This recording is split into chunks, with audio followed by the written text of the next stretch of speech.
as somebody who's studied it again and again, back to front, is it fact? Is anything in there historical fact? Very little, probably. I think one important thing to bear in mind is that ancient writers had a very different understanding of what fact or fiction was from us today. It wasn't written to be a factual account of the past. I don't think that's the way in which these biblical writers understood the past. But as a historian of the Bible, I think there's very little that's factual. King David? No. Moses? No.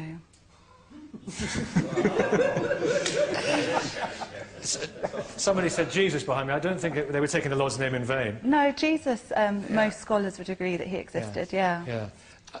So a hodgepodge of writings by different writers, scribes at different times with different agendas.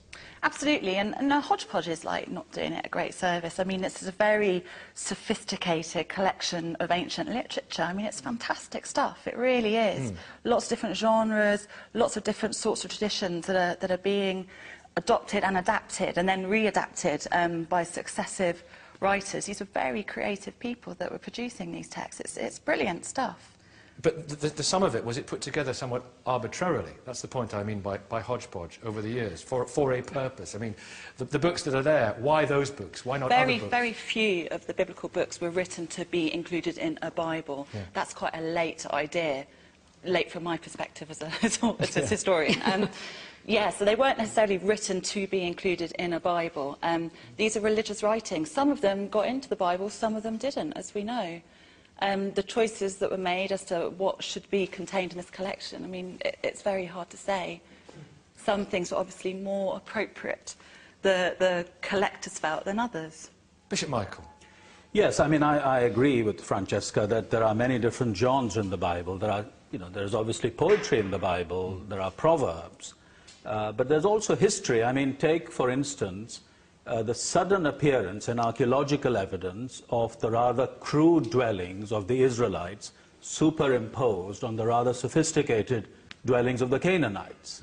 The sudden disappearance of the cults that Francesca is so interested in, of Asherah and Baal.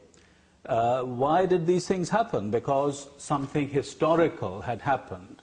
Another people had come into the land and supplanted those who had already been there. Well, that's historical. But archaeologically, it's very difficult to tell a Canaanite from an Israelite. Well, archaeologically, I'm just pointing out the differences. The crude housing that the Israelites, as former nomadic people, had used.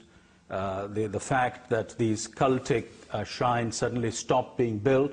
I mean, something was happening, and we have to give an account of what was happening. But if most of it didn't happen, why should we pay but it did happen, you see. Well, Noah's Ark?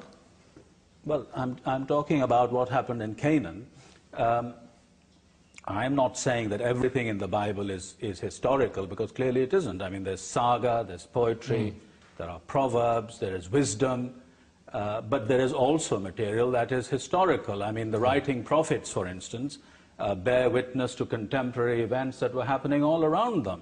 Now, you may have a different interpretation of those events. Their enemies at that time certainly did, and quite a lot of what we know about Israel, actually we know from their enemies. What the conquering kings and those passing through the armies, what they tell us. Their accounts may be different, but they're witnessing to the same sorts of peoples and events that were going on. I think this kind of radical skepticism is unwarranted. Radical skepticism?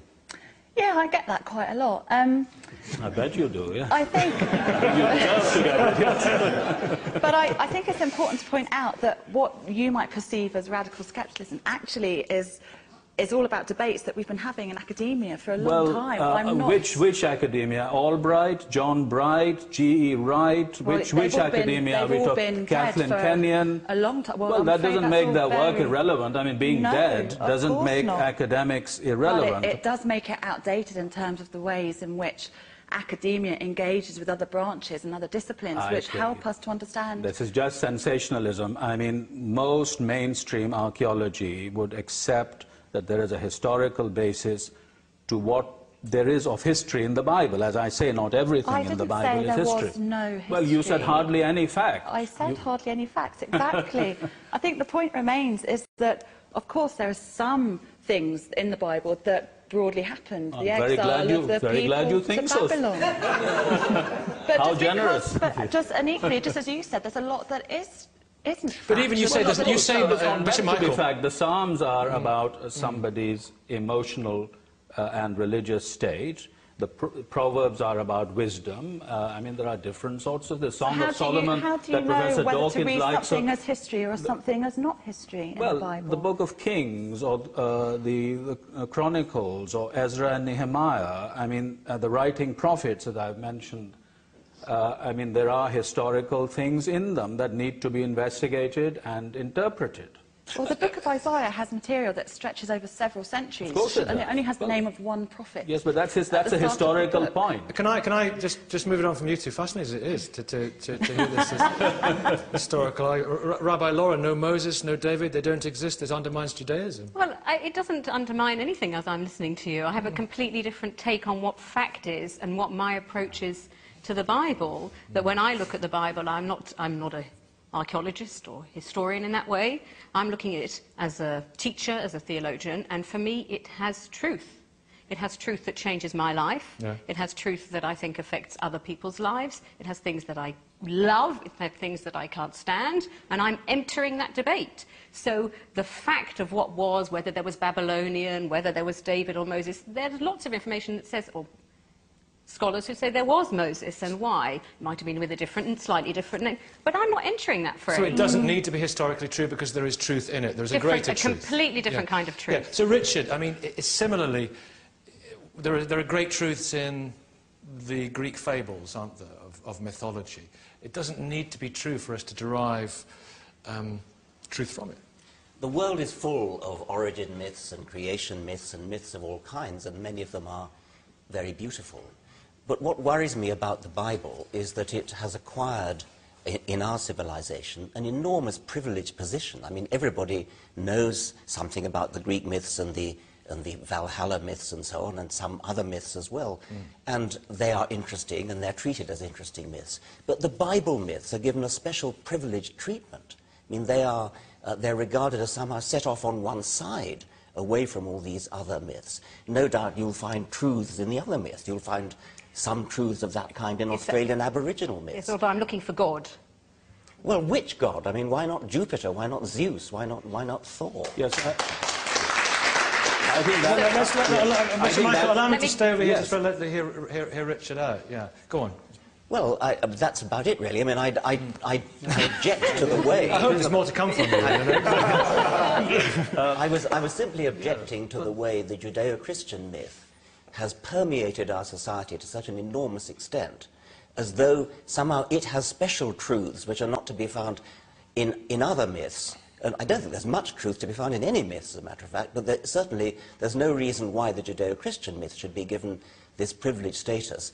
And as for it not being literally true, of course, sophisticated theologians and historians don't think it's literally true, but 40%, 45% of the American people believe literally in Adam and Eve, believe literally that the world is only 6,000 years old.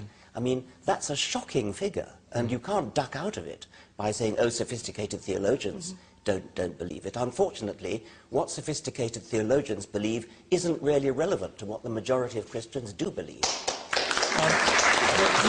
Chris, I think, Richard, cue Chris from the Evangelical Alliance, if I may, because you believe it's all true, don't you? I do, yeah. So you believe that, you know, Adam and Eve and Noah's Ark, you believe, to just take something, Genesis 19:5, two angels came to Lot's house in Sodom and Gomorrah.